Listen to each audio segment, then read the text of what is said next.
Hello guys, நான் உங்கள் கிரைமியாக்ஸி பேசுகிறேன். நேற்று ஒரு வீடியோ ஒன்று அப்லோட் பண்ணியிருப்போம். ஷார்ட்ஸ் அப்லோட் பண்ணியிருப்போம்.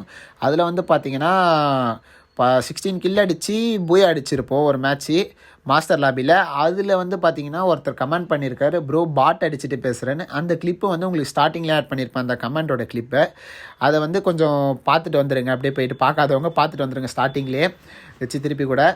அவனுக்கான ரிப்ளே தான், அந்த தற்குறிக்கான ரிப்ளே தான் இந்த ரிப்ளே. என்னென்னா, ப்ரோ அது பாட்டுன்னு நீ எப்படி சொல்கிறேன்னு எனக்கு தெரியல. ஏன்னா வந்து பார்த்தீங்கன்னா மாஸ்டர் லாபியில் உனக்கு ஏது பாட்டு, எப்படி பாட்டு வருவாங்கலாம் எனக்கு தெரியாது. உங்களால் சப்போர்ட் பண்ண முடிஞ்சால் சப்போர்ட் பண்ணுங்கள், இல்லைனா பண்ணாதீங்க, ஓகேங்களா? நான் வந்து சொல்கிறது வந்து உங்களை மீன் பண்ணி சொல்லலை. இப்போ ஒரு சில ஏட்டர்ஸ்லாம் இருப்பாங்களே, அவங்களுக்கு சொல்கிறேன். உன்னால் சப்போர்ட் பண்ண முடியலனா, வீடியோ வருதுன்னா தள்ளி விட்டு போயிடு, பார்க்க முடியலன்னா தள்ளி விட்டுரு, ஓகேவா? அதை விட்டுட்டு கமெண்டில் வந்து இந்த மாதிரி எதனா, இதனப்புறம் ரிப்ளை வந்து பார்த்தோன்னா வேறு மாதிரி வரும்.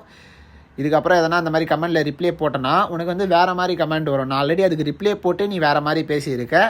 இதுக்கப்புறமும் நீ வந்து என்னோடய வீடியோவில் வந்து இதுக்கப்புறம் இந்த மாதிரி எதனா பண்ணனா, இதுக்கப்புறம் நான் வேறு மாதிரி பேச வேண்டியதாக இருக்கும்னு சொல்லிட்டு தான் இந்த வீடியோ வந்து பார்க்குறவங்க வேறு யாரும் தப்பாக எடுத்துக்காதீங்க. எதுக்கு இந்த வீடியோ நான் போடவே கூடாதுன்னு நினச்ச ஒரே காரணம் என்னென்னா, திட்டி போடக்கூடாது சப்ஸ்கிரைபர்னு சொல்லிட்டு. அவன் பேசின பேச்சுக்கு தான் அந்த மாதிரி போட்டேன். ஏன்னா ரிப்ளே வந்து பார்த்தீங்கன்னா வேறு மாதிரி பேசிகிட்டு இருந்தான். அதனால தான் இந்த வீடியோ போடுறேன். நீங்கள் லவ் அண்ட் சப்போர்ட் கொடுப்பீங்கன்னு இதுக்கப்புறம் நம்புகிறேன். Thank you all.